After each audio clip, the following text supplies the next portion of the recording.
नमस्ते सबैजनालाई मेरो डेली ब्लगमा स्वागत छ। आज घरमा एक्लै थिएँ, सानोमा महिनोहरू गइसक्यो थियो। आज आमालाई खाजा खुवाउने जिम्मा मेरै थियो।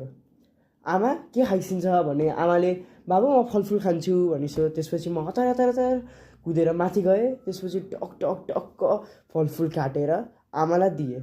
आमाले खाइसके मात्र थियो कि आमालाई खोक लाग्न सुरु भयो। एकछिन त डरै लाग्यो, बुढो मान्छे के थाहा मसलाले गर्दा सड्थ्यो कि भनेर। लास्टमा होइन रहेछ, आमाको त्यो खोकी स्वाभाविक नै रहेछ।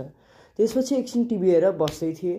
आमाले बाबु मलाई फेरि भोक लाग्यो भनिसो। त्यसपछि आमा के खाइसिन्छ त भने आमाले बाबु म चाउचाउ खान्छु भनिसो। त्यसपछि म हतार हतार कुदेर पसल गएँ। त्यसपछि टक्क 3टा चाउचाउ घरमा लिएर आएँ।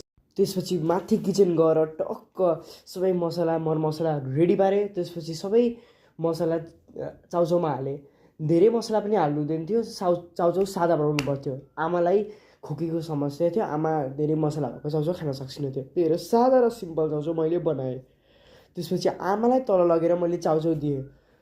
सोची मात्र राखेको थिएँ कि ला आमालाई चाउचाउ कस्तो लाग्यो होला, मन पऱ्यो कि परेन भन्दै सोचिरहेको थिएँ दिमागमा। आमाले बाबु चाउचाउ मिठो हो भनिसो। त्यसपछि मलाई पनि खुसी लाग्यो। त्यसपछि मैले पनि कस्तो रहेछ चाउचाउ भनेर यसो खाएँ। गजबै बनाएको रहेछु मैले। ल आजको लागि यति नै हो। See you soon in the next video.